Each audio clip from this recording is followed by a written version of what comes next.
Today, we've got a special guest joining us, Kevin Goltz, a seasoned ski patroller with years of experience keeping skiers safe on the slopes of Mt Spokane.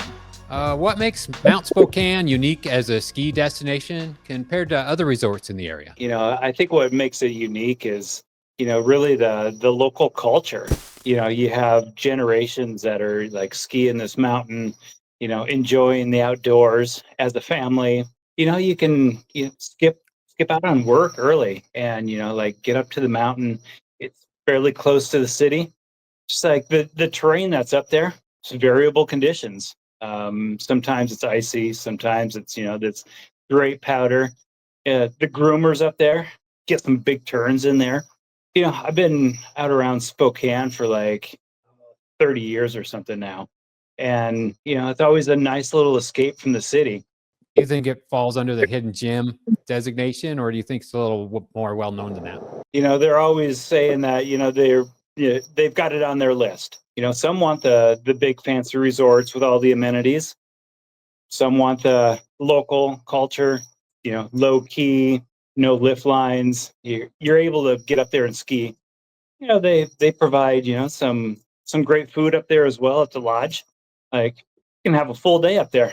Do you mind if I pull up the trail map and go over some of the runs, just some of your favorite runs, and maybe give an introduction to everybody about what the good runs are? It looks like chair one over on the left hand side there. Yeah, I think the names have changed, but old school. I know chair one, chair two, chair three. Well, you have any insight on those? What's your favorite run on the front side here? I love taking up chair two, and Okay. then heading down towards Northwest Passage, but staying skiers left and either dropping down Allison's Way or I think it's Old Northwest Passage, maybe up on top. Just because of wind direction, there seems to be a lot of powder that gets deposited over there.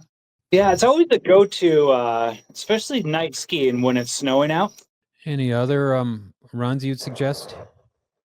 Over on chair one, skiers right.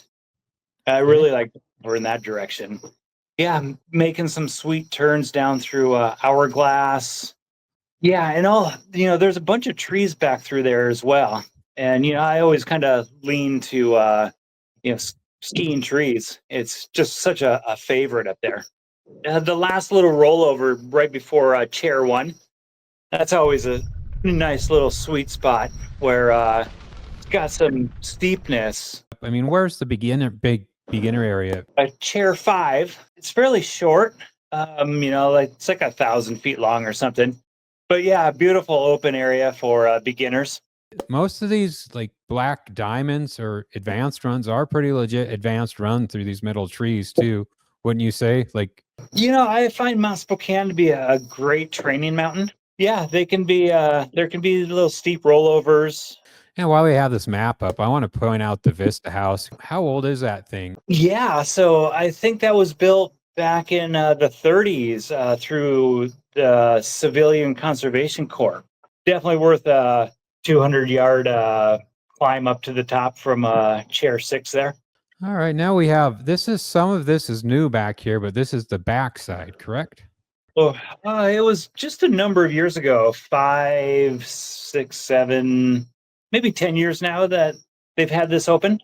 And there's a larger chair on the backside there, chair six. It's a triple, and it's just there's some great pockets down through there. You can see on the map that it's covered in trees. There are pockets through there where you can find some great turns.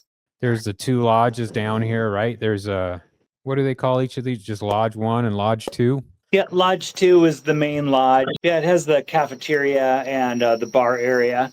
Yeah, what are some insider tips for skiers visiting the mountain for the first time?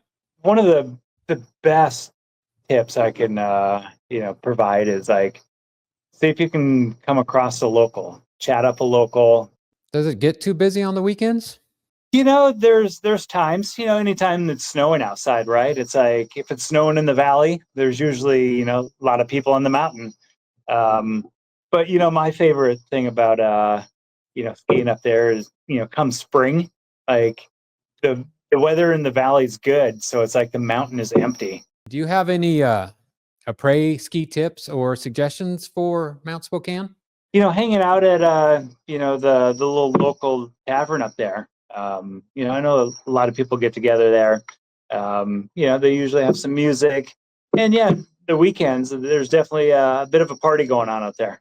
I've personally stopped at a little strange cabin that's about a half mile down from the resort. And then there's also condos up there that you can probably Airbnb if you wanted to. What is it, Big Bear Cabin or something? And are those condos available for Airbnb? So yeah, I know the condos. There are options for Airbnb up there, and then the lodge you're talking about, Bear Creek Lodge, was recently bought up by the state parks of Washington State. Yeah, there might be something coming up where, yeah, maybe there's some hoteling or some accommodations at the base of the mountain there. Yeah, Yeah. and we didn't talk about this much earlier either, but is there anything to be said about this? How are the tree runs in here? Yeah, it's a treat section, so yeah, finding different paths down through there. Yeah, you might find some goods. What's something about Mount Spokane that most people might not know, whether it's about the terrain, history, or community? Where the resort is currently is not where it started. There used to be an old lift that went down the south face, and Interesting. there was I think Cook's cabin where it was like dumped out, and I think maybe the Cook's cabin was built during the Civilian Conservation Corp construction back in the 30s. Okay, that's good to hear. The other thing I want to mention is it has a really good adaptive program with their own building. Like Mount Spokane's one of the few places in the inland Northwest that's committed to adaptive sports. Is that true? It is, yeah. We see a lot of adapted skiers up on the slopes while we're patrolling up there. Do they always need? Is it a volunteer patroller situation up there on Mount Spokane, or are they always looking for help? What's the Yeah, story with that? a volunteer patrol up there. Right on. Thanks a lot. Have a good night. All right, Cody.